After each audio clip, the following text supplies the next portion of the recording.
Welcome to my Sticky Note Quickie episode from this week's Blender Business Show. I'm your host, Producer Jaime. This week, our episodes are brought to you by Flintstone Media. And we'll get to my sticky note in just a moment, but first, here's our clip of the week pulled from our full episode titled Pre-Visualizing Your Way to Better Promo Content. This is Neil Galarte from Wild Style Media in Tampa, Florida, and my quick tip is this. Pre-visualize your productions, whether they're podcasts, whether they're video for YouTube or a high-end production. Many people just dive right in, or they think they know what they're doing, and the act of simply pre-visualizing everything before it's done will help you to organize better the assets that you need to create the project, and you'll also have a desired and set outcome that you could try to reach. So, simply put, think about it in advance, imagine it completed, hit record, and hopefully you'll hit the mark.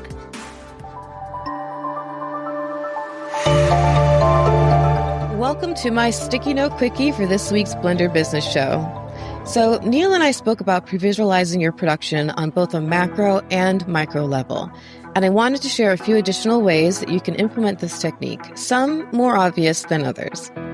And these can apply to all kinds of elements of promotional work. It can be a podcast, it can be a video blog, it can be creating short clips for social media, reels, TikToks, it can be creating a webinar or some other promotional material for your business. So, in recording all that stuff, think of those things that you can control while recording in order to reduce the amount of fix-it work that needs to be applied in post-production, such as lighting.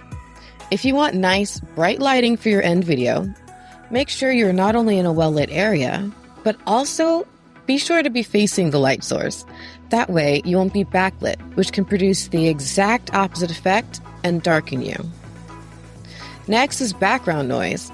As a podcast editor, I can attest that removing background noise is a nightmare. So picking a space to record in that is quiet and contained is super important. And wind is an ultimate culprit of killing a recording in post-production. So avoid windy conditions as much as possible when creating your content. And if wind is unavoidable, try to place your body between the microphone and the direction the wind is coming from. Trust me, as a person who used to co-host a travel adventure show, nothing makes you want to scream and cry at the same time more than when you go to edit a recording and wind is all over it. And if the background noise is intended to act as ambiance, you'll want to be sure to record in such a way that it minimizes, 1, the overall volume of that background noise, and 2, the likelihood of intermittent loud noises, like a crowd walking by or a train horn or things like that. Then there's also background people to consider. This one is fairly simple and straightforward. If there are other people in the space where you're recording, do you want them in your final shot? If not, you may need to reconsider your space or the angle you're recording from. And speaking of angles for video content, the angle of your shot is something else to carefully consider by visualizing the video you want to end up with first. Also, think about whether you need to record from 2 different angles simultaneously in order to have your editor switch back and forth between the 2 or more shots for added visual effect. And you also should consider recording some of your content, whether the full production or just pieces of it, more than once. Having different versions of the recording to choose from can give your editor more artistic control over how you present your content, what inflections to use for certain sentences, which wording works best, that sort of thing. In fact, as a side note behind the scenes, I'm recording some of these lines more than once. Just so I can make sure I have a really, really perfect inflection, at least what I think is perfect inflection, for the final podcast that you are hearing right now. And one more note on varying the angles of your shots. If you want some portions of your end video to be zoomed in, then you may consider recording with 2 different devices. Sure, you can always zoom in post, but that might end up degrading the video quality more than you'd like. Whereas, if you have a second device recording at the same time that's already set to be zoomed in, that quality will be retained.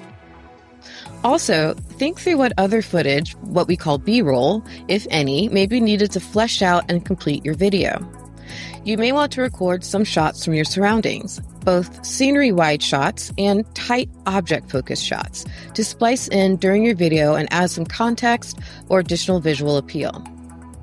And if in your final production, whether video or audio only, you want to cut to something else, then think about that first and be sure to record lead-ins to other clips and lead-outs from other clips in order to have smooth segues in your final production.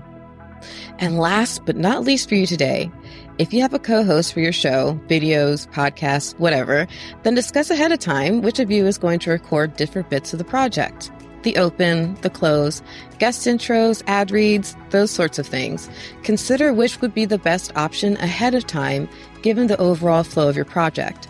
And if you have the time, have you both record some of that stuff and hand it all off to the editor and let them decide and make those editorial judgments that give you a really smoothly flowing overall end product.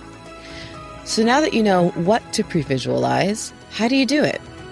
Well, I found an article for you from BetterUp called 5 Visualization Techniques to Help You Reach Your Goals, which discusses both outcome visualization, which they define as, quote, envisioning the desired future endpoint, end quote, and process visualization, which they define as, quote, envisioning every step toward that desired outcome, end quote.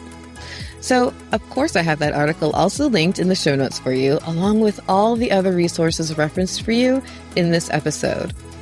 Neil was one of my closest friends, and he sadly passed earlier this year. Rest in peace, Neil.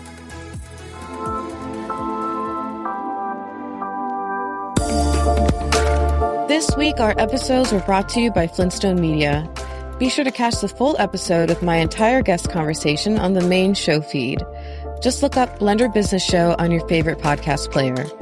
And if you're a business owner, marketing manager, or content creator, join in the conversation with other Blender members on our Slack channel, which you can find the link for along with everything else at blenderbizshow.com. We are the Blender community, where business and media mix.